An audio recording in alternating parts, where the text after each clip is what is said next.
그래서 쉽고 자세하고 재미있게 해주시겠습니다. 정장 반갑습니다.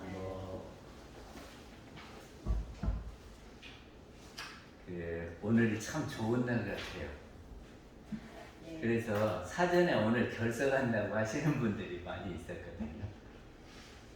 권사님 대회가 오늘 어디 간다고 결석한다고 그랬고, 우리 혜규님이 언니랑 어디 간다고 결석한다고 그랬고, 정원경님이 오늘 어디 간다고 결석한다고 그랬고, 오늘 길일인 것 같아요. 그런데 오늘 손도환님이 일하시는 날이거든요. 근데 일을 접어놓고 이제 법해봐야 되겠다 그렇게 오셨어요. 아니, 우리 교당이 될란가면.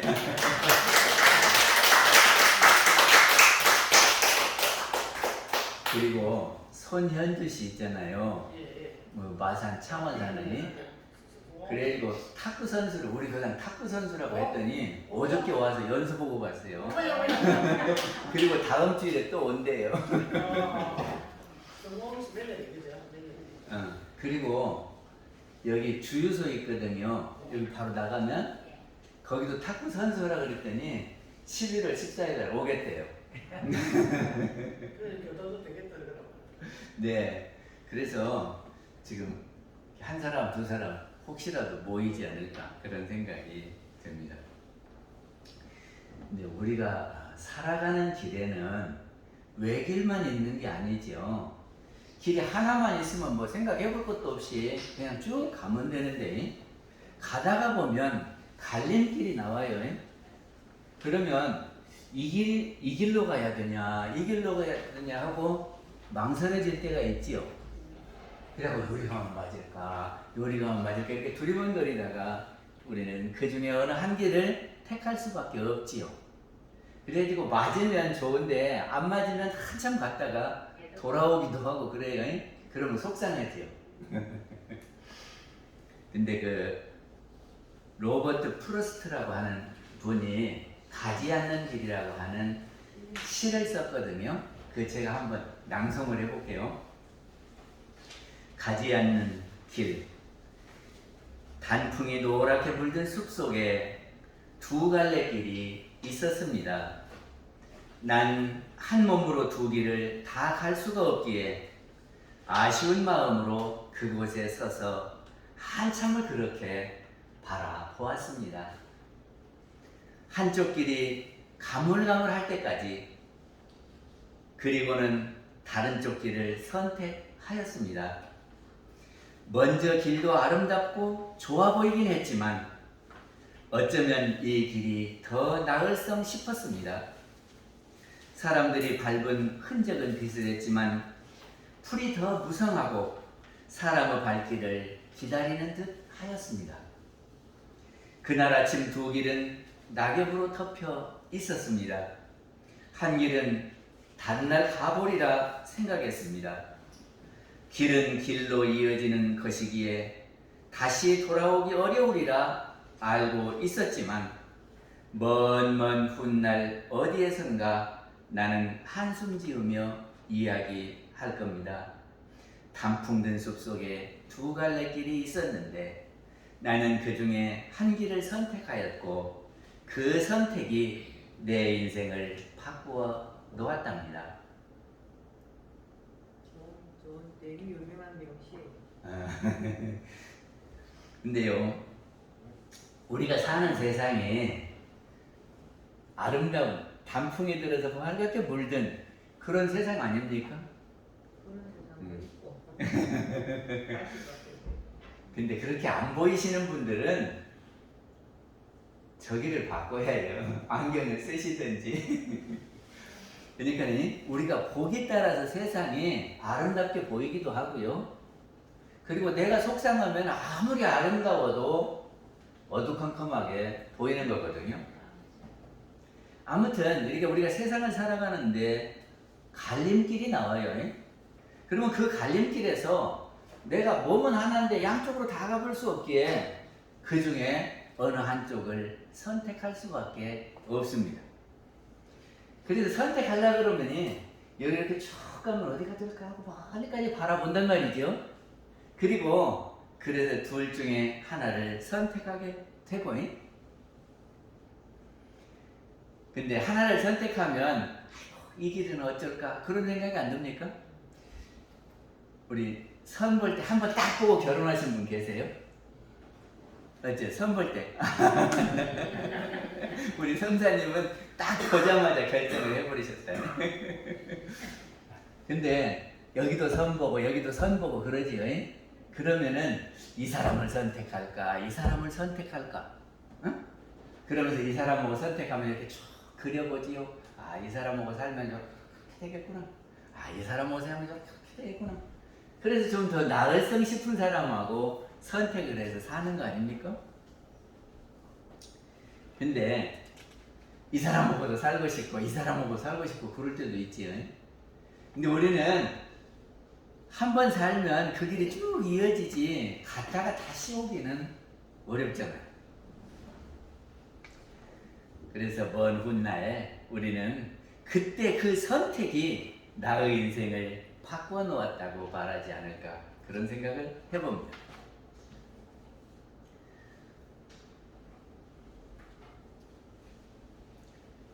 우리가 돈을 벌면 어떻게 합니까? 수중에다 다 넣고도 있지만 은행에다 예금을 하지요. 돈이 있으면 은행에다 예금하지요. 그리고 예금해 놓으면 누가 알 수 있어요? 몰라요? 모르죠. 은행에가 있고 뭐 통장에 이렇게 찍히기만 하니까 아무도 있는 줄을 모른다 그 말이죠. 그런데 그 돈을 내가 필요해서 찾아다가 차도 사고 집도 사고 싶은 걸 사잖아요. 그러면 그 돈은 다시 이렇게 보이는 쪽으로 바꿔지는 거죠. 근데 저축은 은행에다 저축하는 거예요. 근데 은행 말고 진리계라고 하는 은행이 있다 그런 겁니다. 영계라고 하는 은행이 있어요. 이 영계 은행은 우리 눈에는 안 보이지만 내 것으로 딱 정해져서 저장이 된다 그러거든요. 그래서 그것이 어떤 인연이 되면 다시 나한테 온다 그래요. 그러니까 내가 이렇게 해서 진리계에다 저장해 놓은 것, 이것을 업이라고 합니다. 제가 업이 무엇인가 찾아봤어요. 그랬더니 국어사전에는 이렇게 되어 있대요. 먹고 살기 위해 하는 일, 그 다음에 전세에 지은 소행 때문에 현세에 받는 응보, 세 번째는 몸과 입과 마음으로 짓는 선악의 소행, 이렇게 했는데 이분들은 공부를 안 하는 분들이라 좀 비슷하게는 썼는데 대종사님은 이렇게 말씀하셨어요. 작업이라고 하는 것은 안입이 설신의 육근을 작용함을 이름이니라 그러거든요. 이게 작업은 업을 짓는 거, 지을 자자 업업자, 업을 짓는 것이 작업이에요. 이게 작업이 뭐냐 그러면 안입이 설신의 육근을 작용하는 것이 작업이다. 그러면 육근을 작용하면은 작용하는 것이 없어지는 것이 아니라 우리가 안 보이는데 쌓인다는 겁니다. 그게 업이에요. 쉽지요?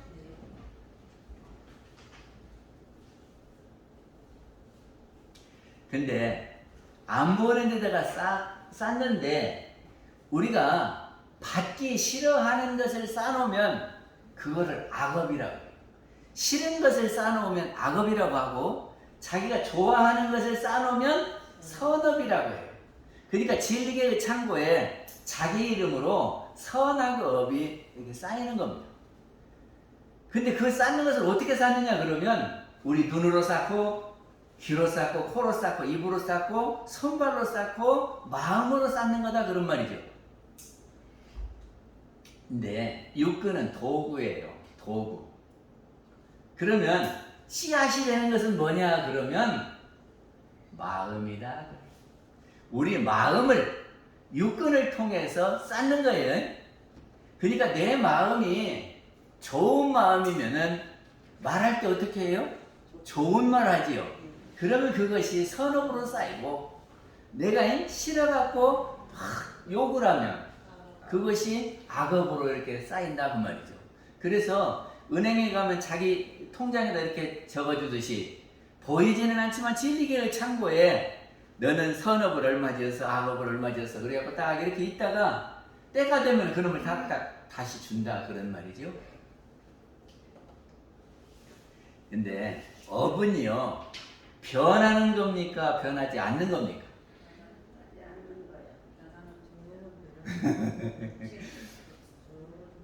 자기가 정한 업은 정업으로 있다가 자기가 봤는데 이 업이 많아지기도 하고 줄어들기도 하고 그런다는 거죠.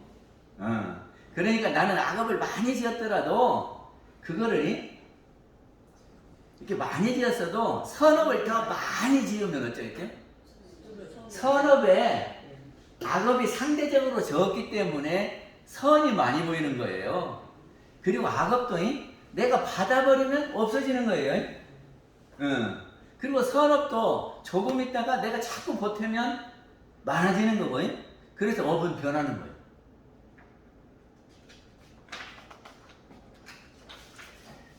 근데 그 창조론을 이야기하는 분이 있거든요. 창조론은 뭐냐면 신이 우리 사람을 만들어 갖고 너는 요렇게 해야 하고 다 결정을 해놨대요. 응? 근데 신이 실수로 나를 잘못 만들었으면 나는 영원히 못 변할 사람이요. 그러면 좋겠습니까? 안 좋겠습니까? 그리고 또 숙명론이라고 있는데 나는 태어날 때 사주를 한 번 잘못 타고 나면은 나는 그렇게 살 수밖에 없다. 이게 숙명론이거든요. 그러니까는 누가 나를 창조해서 그분 뜻대로 되니까 나는 노력 안 해도 되고 그것도 안 맞고 나는 전생에 어떻게 지어놨기 때문에 이 생에는 이렇게 살 수밖에 없어 하는 것도 안 맞다는 거예요. 그럼 어떻게 되는 거냐 그러면이 물론 자기가 짓는 것은 자기가 받습니다. 그런데 받을 때에 내가 지금 마음에 그것을 싫지 않게 받으면 악업이 안 돼요. 응? 저는 늘 그러는데 그 송하정기 회장님이 국민학교 4학년 때 아버지가 도산을 했어요. 부도를 냈어. 그러니까 학교를 못 가잖아요. 그러니까 자전 잡고 취직을 했어요. 애기가 거기서 심부름해줘. 그러니까는 못 배웠잖아요. 그리고 몸도 약해요. 가진 것도 없어요. 그러니까 돈도 없고 배우지도 못하고 건강도 약해. 그런데 건강이 약하니까 내가 이렇게 살면 안 된다 그래갖고 다 운동을 해요. 그 중에 하나가 냉수마찰이라네. 그리고 평생을 두고 냉수마찰을 했대요. 그러니까는 건강해요. 그래갖고 94살까지인가 살았어. 그리고 아버지가 부도나니까 누가 나 도와줄 사람이 없지요. 이게 일찍 철들어갖고 돈을 함부로 안 쓰는 거예요. 돈만 있으면 모아야 하고 돈 없으면 내가 죽으니까. 그래갖고 쭉 모았다네. 그리고 자기가 안 배우니까요. 무식하니까 다른 사람한테 물어. 그리고 다른 사람들은 여러 사람한테 물어보니까 자기가 모르는 것도 환히 밝혀지더란 말이죠. 그래서 일본 최고의 부자, 그리고 90을 넘어까지 살았고, 그래서 그 양반이 나한테 행운은 가난했고, 못 배웠고, 건강이 안 좋았던 거라고 그런데요. 그러니까는 우리가 악업을 지었더라도 그것을 내가 이거 공부거리라고 생각하고 이렇게 받아들이면 달라질 수 있죠. 그리고 그렇게 경계가 나한테 오면 지금 이 시점에서 내가 그것을 어떻게 대처하느냐에 따라서 또 다시 바꿔지는 거예요. 그러니까 나의 과거에 악업이 많다 손 치더라도 걱정할 게 없어요. 아, 내가 그 공부를 해야지. 이렇게 하면 돼요. 그러면서 내가 또 짓는 대로 앞으로 오는 그것은 바뀌는 것이거니. 이렇게 하시면 돼요. 그래서 업이라고 하는 것은 내가 지어서 내가 받는다. 그러면 업의 주체는 나요. 하느님이 아니고 무슨 저기가 사주팔자에 의해서 결정돼 버리는 거 아니고 그렇게 생각합니까? 네. 우리 원불교는 그렇게 생각해야 돼요. 네. 업은 주체가 나다. 그러니까 내가 짓고 그 업을 변화시키는 것도 나다. 이렇게 하는 것이 원불교. 근데 우리가 그 업에 대한 거를 여러 가지를 써요. 작업 하면은 작업이 뭐죠? 저기가 남자들이 여자 꼬시는 거를 작업 건다 그러고 그거 작업입니까? 우리가 말하는 작업은 안임이 설 수 있는 육근을 작용하는 거예요. 이것이 업을 짓는 겁니다. 업보는 업보. 내가 지은 업을 내가 받을 때 그걸 업보라고 그래요. 그럼 업장은 업장. 업장은 업이 나아가는 길에 장애물이 되면 업장. 내가 지어놓은 과거의 업이 나아가는 길을 아마 우리 이재명 씨도 저기 대장동 거기 아파트 지은 것이 지금 업장이요. 그래갖고 무슨 저기 측근이라는 사람이 막 잡혀가고 그러면은 깜짝깜짝 놀래고 내가 이것을 앞으로 어쩌고 그러지. 이런 것이 업장이라고요. 그 다음에 업력은 내가 가만히 있으려고 해도 업이 이렇게 끌어가는 것이 업력이요. 근데 업력이 있어서 내가 하기 싫어도 끌려갈 수밖에 없어요. 업적은 업적. 내가 업을 쌓아놓는 것이 업적이에요. 그래서 거기에 근무할 때 무엇을 쌓냐 하는 것이 업적이지. 근데 그 업에는 선업과 악업이 있다 그랬죠? 그리고 삼악업이라는 것이 있어요. 그건 뭐겠습니까? 삼업이라고도 하고 삼악업이라고 하는데 그거는 탐진치로 지은 업을 그러니까 탐진치가 삼독심이라 그러거든요. 독한 마음이 그것으로 지어놓은 업이 삼악업이요. 근데 또 무엇이 있냐면 십선업과 십악업이 있어요. 들어보셨어요? 십악업이 뭐냐 그러면이 업보 차별경이 맞습니다. 네, 업보 차별경에 있어요. 맞아요. 십악업이 첫 번째가 살생이에요. 살생하면은 악업을 짓는 거다 그런 말이죠. 그 다음에 두 번째는 도둑질하는 거. 세 번째는 우리 계문에 있어요. 간음을 하지 말며 있지요. 그 다음에 망어, 양설, 악구, 기어, 탐진, 치 이렇게 해서 신삼, 의사, 구삼 그러거든요.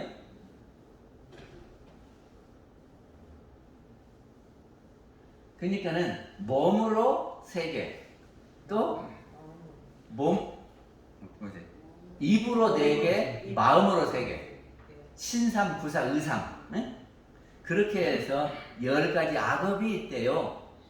근데 그거를 반대로 하면 십선업이요. 그러니까는 살생의 반대가 뭐죠? 방생이요. 죽을 목숨 살려주는 것이 선업이고, 도둑질하는 것, 도둑질할 것은 남은 물건을 도둑질해서 손해를 끼치는 거니까 남을 도와주는 것이 반대겠죠. 그래서 십악업에 반대되는 것이 십선업이다. 그렇게 아시면 돼요. 아무튼 모든 업은 자업자득이라. 자기가 업을 짓고 자기가 그것을 받게 된다. 그것도 다른 말로 자작자수. 지가 짓고 지가 받는다 그래요. 우리 경상도에서 서울을 갈 때 넘어가는 고개가 있습니다. 무슨 고개요? 추풍령 고개죠. 근데 박의사가 이 경상도에 있다가 서울로 이제 가요. 근데 그때는 고속도 없고 KTX도 없어요. 그러니까 걸어갔거든. 그러면 이제 추풍령을 이렇게 넘어서 걸어가야 돼요. 근데 그 추풍령 넘어가기가 쉽지 않습니다. 봄, 가을에는 그래도 좀 낫겠지. 근데 여름에는요, 어쩌? 그냥 땀은 뻘뻘 나고, 옷은 다 젖어버리고, 기가 막히죠? 겨울에는 추워가지고, 좋아요. 초등학교 때 2km를 걸어 다녔거든요. 그때는 어찌 이렇게 눈도 많이 오는지. 그래고 그냥 막 눈보라치면은 얼마나 추운지 몰라요.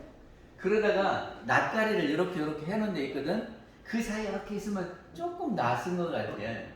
그래서 이렇게 있다 가고 그랬어요. 근데 그 추풍령 그냥 바람이 쌩쌩 몰아치면은 어쩌겠어. 그 너무나 힘들지. 근데 그 추풍령에 더벅머리 총각이 있었던. 그리고 그 더벅머리 총각이 지금도 청년들이 일자리가 없잖아요. 근데 그 총각도 일자리가 없어가지고 한숨을 푹 쉬고 있었어. 이게 지나가던 스님이 어찌 그렇게 한숨을 쉬고 있냐. 그러니까 논밭이 있어야 농사를 짓지요. 내가 지금 해먹을 것은 없고, 예? 살기가 너무 팍팍해가지고 이렇게 하고 있습니다. 그러니까 그것은 네가 전생에 복을 안 지어서 그렇다. 그러더랍니다. 네가 전생에 복을 안 지어서 그렇다. 그럼 어떻게 해야 된대요? 그러니까 내가 하는 대로 하면 만인을 위해서 조공을 받으면서 살 수 있다. 그러거든? 그럼 그거 어떻게 해야 된대요? 그러니까 추풍령 꼭대기에서 오는 사람 가는 사람에게 적선을 하도록 해라.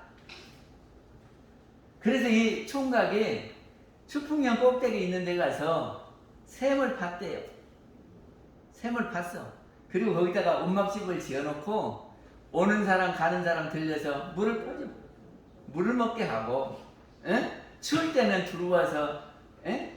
잠깐 쉬었다도 가게 하고, 그리고 집세기를 삼아가지고 가는 사람 집세기를 줘. 옛날에는 신발이 집세기였잖아요. 근데 그 집세기를 오래 하면은 지푸라기가 그렇게 찔리지 않아요. 씻다 보면은 떨어져 버려. 그러니까 집세기를 이렇게 매달고 다녀야 되잖아요. 근데 하도 많이 걷다 보면은 그 집세기가 제대로 안 된단 말이죠. 근데 거기서 집세기를 삼아갖고 집세기를 줘. 그리고 거기다가 수박도 심어갖고 한쪽도 줘. 아, 이러니까 지나다니는 사람마다 기분이 좋겠지요? 안 그러겠어요? 응. 근데 그 박문수 의사도 경상도에서 추풍령을 넘어서 서울로 가던 길에 그 총각을 만났어요. 아, 길가에다가 하고 그렇게 있으니까. 그러니까 이 총각이 물도 떠다주고 쉬어가라고도 하고 그런단 말이죠. 그리고 집세기도 한 컬레 주고. 그러니까는 어찌서 당신은 이렇게 돈도 안 받고 이런 일을 좋은 일을 하냐. 그러니까 지가요 만인으로부터 조공받으면서 살라고 그래요. 이렇게 말했네. 그러니까는 만인으로부터 조공받는 사람은 누굽니까? 임금님이지. 이놈이 지가 임금이 되겠다는 소리 아니에요. 그러니까 이런 나쁜 놈이라고 그런 소리를 한다고 그래갖고 막 혼을 냈대요. 응? 그런 소리 하는 것 아니야. 지가 임금 되겠다고 그러니까 욕적 아니요. 그러니까 막 혼냈어.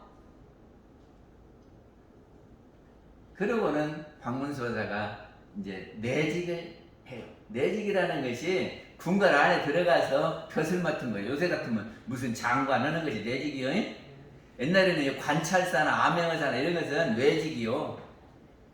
그리고 이제 서울에 가서 내직으로 들어가서 임금님을 모시고 이제 벼슬을 해서 산단 말이죠. 근데 그때 누구였냐면은 숙종대왕이었어요. 숙종대왕인데 숙종대왕이 아들을 낳네요. 왕자지. 왕자가 박문수 원상만 보면은 울어. 그러고는 싫어해. 아, 애기들이 그러면 어떤 사람은 가면 좋아하고 어떤 사람은 낯가리고 안 가려고 그러잖아요. 근데 박문수 원상만 보면은 막 울어. 그리고 그냥 싫어라고 그래. 그래서 참 이상하다 해갖고 숙종대왕이 박의사를 불렀어요. 혹시 무슨 일이 있었는가 좀 이야기를 해봐라. 그러니까는 박문수 의사가 자기한테 잘한 사람을 혼내킨 그런 기억이 있단 말이죠. 제가 치풍령을 넘어오는데요, 이런 사람이 있었는데 많이는 조공을 받는다고 그래서 한참 혼내고 왔습니다. 그것이 늘 마음에 걸린다고 숙종대왕한테 했더니, 아 그래요, 그것인가 보다. 숙종대왕이 그러더니 박문수 의사가 짰대요. 내가 왕자 있는 데서 박의사를 막 혼낼 테니까 그런 줄 알아라고. 그리고는 왕자를 데리고 나왔는데 박의사가 오니까 박의사를 그냥 막 혼을 냈대요, 숙종대왕. 그러니까 이 애기가 막 깔깔깔깔 하면서 좋아하더라네. 그리고는 그 뒤로는 이제 다른 사람하고 똑같이 대했다 그래요.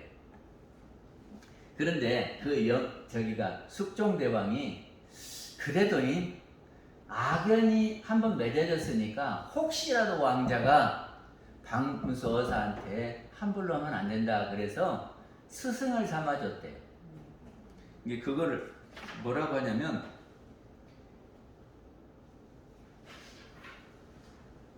세자 시강원이라는 게 있는데, 이게 뭐냐면 세자를 가르치는데요. 그래가지고 거기를 설서라는 직책을 줬다네요. 근데 그 설서는 그 시강원의 가정교사처럼 딱 왕자를 맡아서 가르치는 역할을 했어요. 그 왕자가 누구냐 그러면 영조대왕. 그 전세의 총각이네. 네. 소통령 총각이네. 네. 그래서 그 영조대왕은 추풍령에서 그렇게 적설한 그 공덕으로 다음 세상에 진짜 만인의 초공을 받는 그런 왕이 되었다 그 말이죠. 근데 이 박문수 의사가 그냥 이 고집도 있대요. 그리고 자기 고집 세우면 끝까지 주장도 하고, 그리고 다른 사람들은 임금한테 직언도 못 했는데 직언도 하고 그랬는데, 만약에 가정교사를 안 했으면 또 이렇게 왕하고 박문수 의사하고 뭔 일이 일어났을지도 모른다. 저기 중국 양나라라고 하는 데에 정백린이라고 하는 분이 살았다. 근데 이분이 정백린이 늘 관세음보살을 찾으면서 불교를 아주 독실하게 믿었어요. 그러던 어느 날 관세음보살님이 꿈에 나타나. 그래가지고 적병들이 올 것인데 한 사람은 죽어야 되겠다. 그러네. 그러니까 누가 죽어야 되겠쇼? 그렇게 물어봤어, 관세음보살한테. 그러니까 네가 죽어야 되겠다 그러네. 그래서 어찌 저가 죽어야 되겠소? 그러니까 네가 전생에 그 적장 한 사람을 죽였는데 칼로 26번을 찔렀다. 그래서 그 적장이 지금 온다. 근데 그 적장 이름이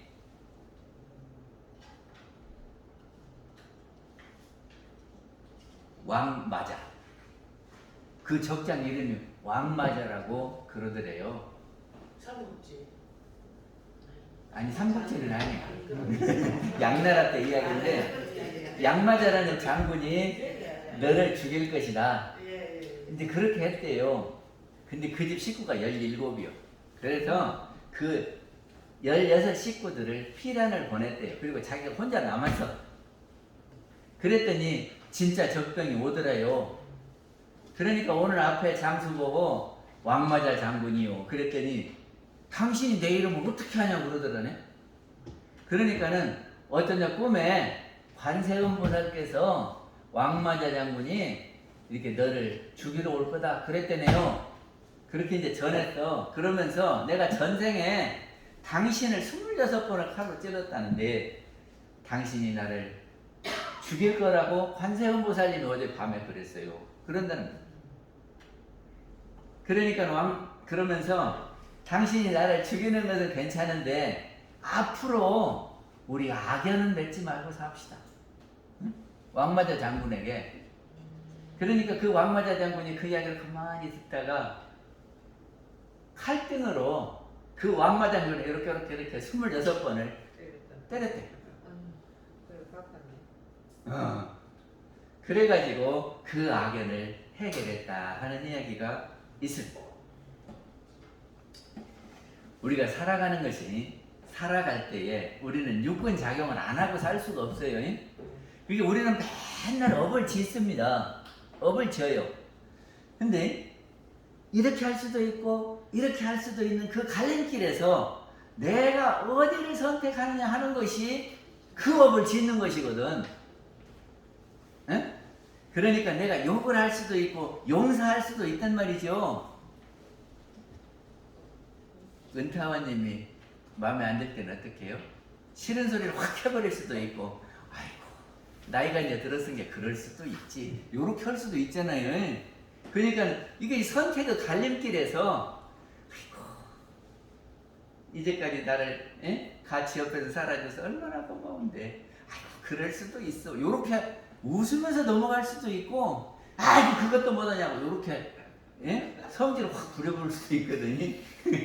그러니까 이 갈림길에서 어느 쪽을 선택하느냐 하는 것이 선업을 짓느냐 악업을 짓느냐 그런 거라고 말이죠. 제가 지난주에 뭔 이야기를 했냐면 선과 악의 구별을 이야기했어요. 선은 어떻게 해요? 마음이 안정된 상태에서 마음을 내면, 마음이 순하게 바라면, 이게 순하게 바란다는 것은 내가 편안한 상태에서 마음을 내는 거예요. 그러면 상대방은 어쩔까? 듣는 사람은 편안하지요. 그게 편안한 상태로 마음을 내서 상대방 마음이 편안하면 그건 선이고, 내가 거슬려 바라면, 거슬린다는 건 뭐예요? 거슬리면 어찌요? 화가 나고 속상하고 그러지? 화가 나고, 그러면 내가 화나서 이렇게 전달하면 듣는 사람은 어쩌요? 속상하지? 이렇게 거슬려 바라면 악이다 그랬어요. 그러니까는 우리 어떻게 해야 돼요? 아니 살다가 보면 막 이렇게 올라올 때 있잖아. 그때 그대로 품으면 악을 하는 거고, 내가 딱 안정되었을 때 편안하게 상대방한테 전달하면 상대방도 그래요 내가 그랬지, 이렇게 서로 이해를 하고 그러면 고쳐지고, 그렇게 하면 선이 된다. 아시겠어요? 그래 대종사님께서는 정의여든 옳은 일이거든 좋은 일이거든 죽기로서 해봐라.